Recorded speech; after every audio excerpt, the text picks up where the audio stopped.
So when you enter this world, as a child, you're generally having theta brainwaves. And theta brainwaves means that you're like conscious in the subconscious mind. And in this state, you can program yourself, or as an adult, you can reprogram yourself. So as you open up to this world, the things that are coming to you are programming you for the rest of your life. So what is the message that you're trying to give to children, or that you have been given? Is the world a safe place? Is there enough? Or is it of scarcity and fear? And even small things like the news on the background, or just reading the same kind of information all over and over again, will just reprogram you every day, and it won't take long before you accept a completely ridiculous reality. But the truth is that your beliefs about yourself and the world will determine the rest of your life. The lower you are on the scale of consciousness, the lower your energy is, the less your vibration is, and you will accept a very limited version of yourself and reality. And all these brainwashed adults, they will raise their children in the exact same way, which is just a brainwashing thing. And instead of remembering who you are, the child and you will slowly forget what reality actually is. And instead, you come to this madness of a society that is completely not natural. But you accept it as normal because you have forgotten who you are. And the more we are disconnected from nature and our true self, we of course feel that something is wrong, but illness and death is inevitable this way because you have lost your power, and that's probably the best way to die, because what kind of life is this? And in this media you have this bullshit about left versus right, black versus white, identity politics. It's all just like Julius Caesar said, divide and rule. And as a natural consequence of growing up the way we do, we are stuck in the lower levels of consciousness. And these levels, with their so-called negative emotions, have the consequence that we get stuck in the fight or flight mode of the nervous system. And this means that we release all sorts of stress hormones in our body. And the digestion system and the repair system and the sleep system, all these functions of the nervous systems get on hold because we're basically prepared to either run, fight, or flight, or hide from a danger like a tiger or something. And the average person in a Western society spends 70% of their time in this fight or flight mode of the nervous system, or the sympathetic nervous system. And over a longer period of time, this just makes you ill, and when you are ill, you just won't recover. And over a period of time, when you have created this personality in a very unnatural way of living, you have created this personality, the mask or the ego, that is actually the very opposite of who you are. So you're not in alignment with nature or yourself, and you expect to be healthy? That is just impossible. And the more you will move to your natural way of being, the healthier you become.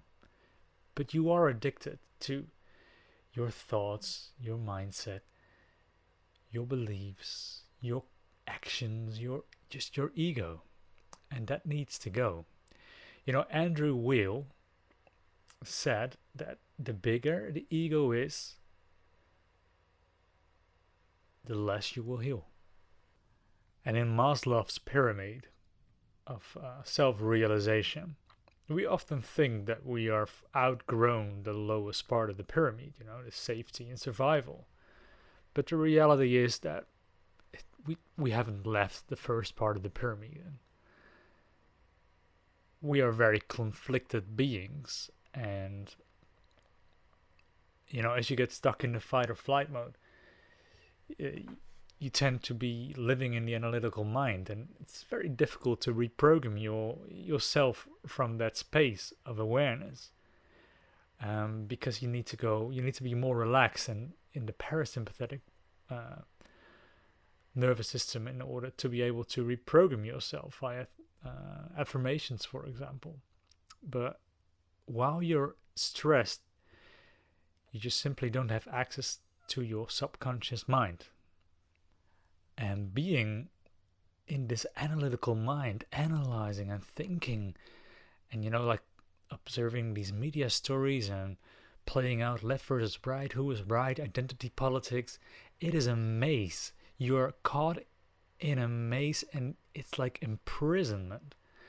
So, like probably the elite or something who created this fake coronavirus thing, they are not responsible for this situation, because we are creative beings, we are creators, and the law of attraction is the law of mirroring, and as within as without. And when you are completely imprisoned inside of yourself, you just can't be free in the external world. And okay, the energy you have in the lower vibrations is very slow, so it takes a long time to manifest. And I think that the collective consciousness has been very low in the past 10 years, and I was surprised that we were still relatively free. But, and I come from the Netherlands, and every year on the 5th of May, we celebrate Freedom Day. And I think it's a joke, that you have some privileges, but they can take it away whenever they want.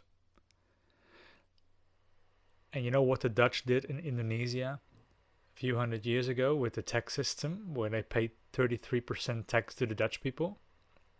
Back at that time, it was called slavery. And now people happily pay more tax and have less freedom than the slaves did from Indonesia at that time. But of course, not to say that it was right back then, but I mean, it's just the same thing going on right now. And my channel is about recovery from health issues. And that's why I'm so grateful for this audience, because this audience have literally experienced what happens when you follow society. This happens, you get ill. And only when you're at rock bottom can you change yourself, and you can start to become in alignment with who you are again, and release all the tensions that you've swallowed and all the emotions that you have swallowed, so you can slowly start to get in a higher vibration. And sometimes I get negative comments for people who say, like, you can't heal, because if you put on Google healing from chronic fatigue syndrome, it probably says that you can't heal. Yet there are so many people that have recovered. And then of course you can say, like, you've never had it in the first place. There is a difference between ME, CFS, and just fatigue. And some people have a sluggish liver or something. But no, you can recover. And if you really are like a place of resting and coming to your senses and coming to yourself and releasing all the old tension, becoming aware of your thoughts, you start to realize what kind of a madness in this world is. But also, you can also just go back to before you were born and realize who you are and how powerful you are, and that you don't need to fight the system. You just need to let go of it. And as you can see in this image about levels of consciousness, as soon as you move into the higher vibrations, your energy gets strong. You get really powerful. I've seen this as well, like in the video series of Rewired with Dr. Joe Dispenza on Gaia, where he shows how you can align your body and your organs and your different brain parts and get like a coherent mind, as he calls it. And what you basically have to do is touch your heart, slow your breathing, and feel grateful. Slow down, And after the average person's, after like 3 minutes, it's sort of like a click, and suddenly the energy that's like coming from all the different brain parts and all in the hearts and the different organs, because they do resonate energy and it's measurable. So all these energies, they're going to get synchronized, and this will have like a massive effect on your energy. Of course, you need to have released a lot of old emotions in order to be even free and able to do that. But then the brain waves move to like a gamma waves, and you can become so powerful, so strong, because that before all the different type of brain waves and heart waves, they were like interfering with each other. But when they harmonize and when they're coherent, they can enforce each other, and you get so strong. And that is how you were as a baby, and that's why babies they're so pure, and you can get it back. And that is actually the human experience. It is what we are here for. And maybe we needed to have like thousands of lives in order to be able to break free from this system of self-denial.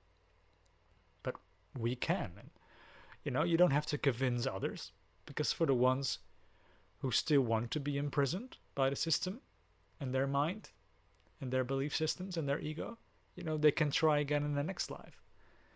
And you might like ask me for like, do you believe in past lives? I mean, and that is a really weird question actually, because there are so many stories from people who've been under hypnosis, and they all tell the same stories. And I've been under hypnosis very often, and I've very often meditated, and I just remember everything. Like I've lived thousands of times. And it also takes the pressure of this life to know that I'm so much more, I'm so much stronger, and that I can manifest things when I get alignment in myself and when my brain gets coherence. It takes the pressure off. And I don't need to involve myself in the physical world to achieve something in the future. No, I can just change my brain waves and my state of being, and things will flow to me, because I'm a creator, and so are you. And I wish they would have taught me that at school, and how to deal with emotions, but they didn't. And so maybe that is what the journey is all about. It's the journey of going back to yourself, the journey of self-awareness. It's like a lot of different awakenings.